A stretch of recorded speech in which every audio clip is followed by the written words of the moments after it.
Hi, I'm Jim McGill and I'm at Target's Nissan to look at the new Qashqai. When Nissan introduced the Qashqai in 2007, it essentially created the crossover niche. And no surprise actually, it was such a success that when this new model was introduced, the previous model was still selling like hotcakes. And what's interesting is the fact that despite the fact it's got a Nissan and a Japanese badge, this car is essentially British. It was designed in London, engineered in Cranfield, and it's built in Sunderland. The interior of the car is very European as well, and Nissan has raised the stakes by adding a lot more high quality materials to the cabin. And even at the entry level, Qashqais are very well equipped. All come with a multicoloured screen for your infotainment centre, Bluetooth and a USB port for your iPhone. The other great thing about the Qashqai is it's got loads of storage space.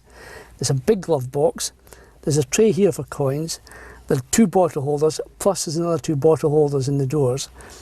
There's a shelf here for your specs or mobile phone, plus there's a big cubby hole here, which is so deep, plus it's got a USB port for your iPhone.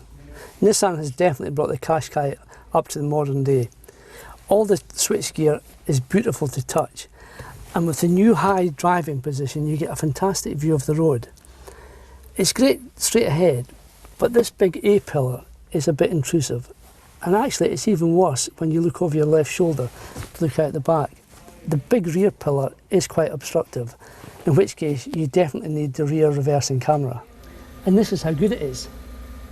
Crystal clear, you won't run anything over. The previous Qashqai was always good for rear space, but again Nissan has raised the game. The knee room has gone even bigger, and one of the criticisms it did have in the rear was headroom, but the headroom problem does seem to have been solved, and you've got to factor in the fact that this model is fitting with the panoramic roof, which again eats into space, but again as you can see there's plenty of space here for a 5'8" person. It's pretty good. Nissan clearly set itself the target of making the Qashqai as versatile as possible. It's got a 60-40 split rear seat which folds flat with the boot space. The problem then is, what do you do with the parcel shelf? And I've got an armful of luggage. One-handed, this is how you do it. Undo those, lift this wee flap, put that over, pull the parcel shelf, it goes down into that space.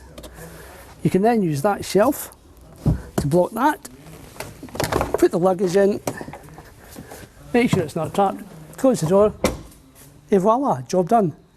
The second generation Nissan Qashqai is available with a 1.2 or a 1.6 litre petrol engine, plus there's a 1.6 and a 1.5 litre diesel engine.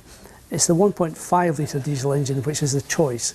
It's capable of 70 miles to the gallon, and it ducks below that threshold of 100 grams per kilometre CO2, and that means you don't pay any road tax. The Qashqai is available in both 2- and 4-wheel drive formats. The prices start at $17,995 and rise up to $28,000. It's in a tough environment, as against cars like the Honda CR-V, even the Dacia Duster.